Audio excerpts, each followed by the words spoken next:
On this week's Tuesday Talk, we are talking driveway camping or moochdocking. Or driveway surfing. Or driveway surfing. There's lots of ways to say it. We have done this a few times now this year, and we have a few more coming up. Currently, we are moochdocking in a driveway, which you will see us move to tomorrow. But we thought we'd talk about some things to consider, to keep in mind when you driveway surf, and some things that make it easier or better. Yeah, and I think etiquette is the main thing. Yeah. So really having respect for the people that you're staying with. And we like to treat it almost as if it were a Walmart parking lot where we don't spread out with our, put our awnings out and things like that with our chairs and treat it like our own little garage kind of thing. We don't do that. We try to stay as compact and as small as possible because you're probably going to be using the house a lot more than your own trailer. So you probably don't need to, to have the same, requirements, to spread out as you would at a normal camp spot. Very So true. we like to be extra sensitive to the people that we're staying with and make sure that we don't look like to their neighbors or whatever that we're living there. That's what matters. Or whatever. Because in general, the people you're staying with could care less and they want you there, but their neighbors don't necessarily want to have like parties going on outside in the driveway across the street from them or whatever, or lots of stuff everywhere. So we try to stay as compact as possible around the driveway. Too. Now, if you were driveway surfing but with somebody who had land and no neighbors, well, that could be a very different thing. But we're talking about like when we were in Billings, right there in the driveway, right next to all the houses, right near the road, everything like that. There are some things if you have really cool people you're moochdocking off of, there are some things you can do to make your stay a little bit nicer in your rig. One of which is hook up to water, which we have not done, but we have. We'll probably fill up before we leave. Fill up before we leave here. So we don't normally hook up fully to water, but sometimes we do. We're often taking showers and using most of the water in the house rather than in the Airstream, so that's the big reason why. But it is nice to have water. And another thing is actually power. So our friends in Billings had the little adapter to go from 30 amp to 15 and plug into the house, and so we went and bought one. So now we can do the same thing. That's not going to allow us, and we wouldn't want to necessarily run AC and everything like that, but it does let us have our lights on at night and not have to worry about charging things. It's and perfect. If you're under a tree and don't have solar, you don't have to run a generator in somebody's driveway or anything like that, which really makes a big difference.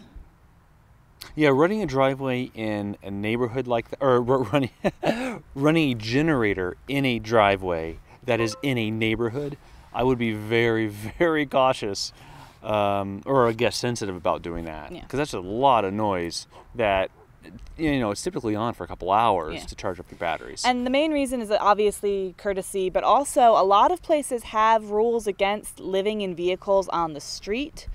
Or even in people's HOAs have it against it in people's driveways and stuff like that. And so most of the time they'll let you get away with it if the people you're staying with is perfectly okay. But if you're being really obvious and running generators and disturbing people, then that may not happen anymore. Other things to keep in mind when driveway surfing: have a backup plan unless you've been to that house before and know what the driveway looks like. Because even if your friends are RVers, your rig, if you've never had your rig in that driveway, you do not know if you will fit. It could be long enough, but it could have low-hanging branches or power lines, or it could have a sharp turn that's really hard to get to, or a really steep driveway, which we had to deal with in Oregon. There's lots of things that could happen, and so look on Google Maps. That helps. If you can get to the driveway before you go with your rig, that helps. But otherwise, it's always good to have a backup plan just so you have some place to stay in case the driveway doesn't work out. Your friends and family will have the best of intentions. Yeah. But unless they're RVers, they're not going to look for the same things that you would. Like for I said, example, your the rig's curb or different. the tree or like a power box out there. Anything that could restrict your movement in to the driveway. They may not realize that's going to be a problem until you get there. For instance, in Billings, that we knew the driveway was long enough. We knew because they fit their fifth wheel, which is a lot bigger than us, in their driveway. But the Airstream's lower to the ground, and we almost scraped coming in and going out. And so that Very is close. something that they're RVers, but they would never have thought about that because they have a much higher elevated rig than we do. So Yep. just something to keep in mind. A driveway is not always just a driveway. They're not all created equal, that's for sure. Driveway camping has actually been a lot of fun. It's a way for us to save some money. We usually treat the people that are giving us a driveway camping place by taking them out to dinner or cooking dinner for them in their house. And buying them booze. But yeah, stuff like that. Whatever they appreciate the most, basically. And then get to enjoy time with them, which is always awesome. So hopefully this gives you a little bit of a clue of what driveway camping or mooch docking or driveway surfing is like. If you've driveway surfed and want to give your own advice, please leave it in the comments below because we'd love to hear it, and I'm sure our viewers would as well. If you have a question for a future Tuesday talk, also leave it in the comments below.